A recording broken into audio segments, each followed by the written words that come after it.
is a review of the rectangular sprinkler from Gilmour. Now, Gilmour has moved to calling things rectangular, circular, trying to make it easy for you, but basically this means it's an oscillating sprinkler. This is our review of the pros, the cons, and enough information to let you decide if this is the right sprinkler for you.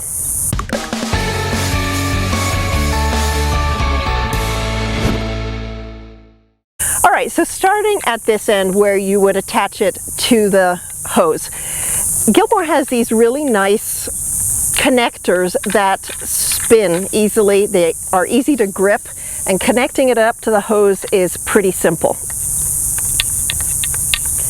Now, if you're like me and you have arthritis in your thumbs or fingers, or maybe you have some grip strength issues, this one's pretty nice. It turns very easily and it's easy to grip. The ones that have pieces sticking out are even easier to hold, but this is better than most. Next, you have this on-off lever. So when it's off, great, you can make all your adjustments without water spraying up into your face, and you can adjust the flow all the way up to full flow. Then you have these adjustments which allow you to adjust the length. Now, they are a little tight, so I have a hard time moving them from side to side. You can move them individually, like that. Again, they're really tight, so just be aware of that. So this would be as wide as it goes. Next, these are the nozzles, and these control the width of the sprinkler. You can do one side independently of the other side. So this gives you a lot of flexibility to control the shape of the sprinkler pattern. Now, this one doesn't come with a special tool to clean the nozzles. Sometimes nozzles get plugged either with a buildup of calcium or other minerals, or sometimes sand and dirt has gotten in, and sometimes you'll find at the end of the sprinkler there's a special tool you can take out that allows you to poke all these nozzles and clean them out. You don't need that in this one, because these are like, you know, those shower heads that have self-cleaning nozzles. You just rub it like this and they're kind of like silicone-y and they bend. If you need to clean this out, just run your finger over it and move them like that. It's quite lightweight, but it still feels sturdy. It's not going to break on you.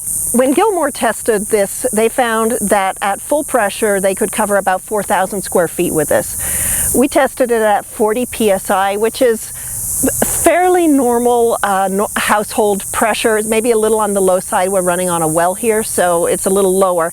And we were able to cover about 2,000 square feet with that. So just be aware that that 4,000 square feet would be at pretty high pressure. Now, with all oscillating sprinklers, you get the issue that the higher the pressure, the higher the water shoots up into the air, and the more likely it is to get blown by the wind or evaporate. In that case, you're going to have less of it actually hitting the ground. We tested this with 4 rain gauges set up at 5, 10, 15, and 20 feet from the sprinkler. What we found was that after about 15 minutes, we had 1/8 of an inch 5 feet away from the sprinkler. At 10 and 15 feet, we only had 1/16 of an inch, and out at 20 feet, we had a few drops of water, not very much. So be aware that the further away you get from this sprinkler, the less water is actually going to reach the ground. So there you have it. This is the rectangular or oscillating sprinkler from Gilmour. It's sturdy. It's adjustable in terms of length and width. You can turn it on and off and control the flow, and the connector is fairly easy to attach. It also allows you to move the sprinkler so that the hose doesn't start to twist and kink on you. If you like this review, I hope you'll subscribe. There's a button right down there. You'll also find on our YouTube channel a whole bunch of different reviews of sprinklers to help you decide which one is the best for you.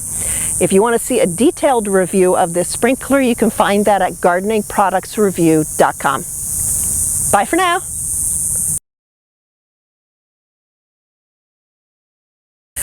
It can help you figure out which one is the best for you.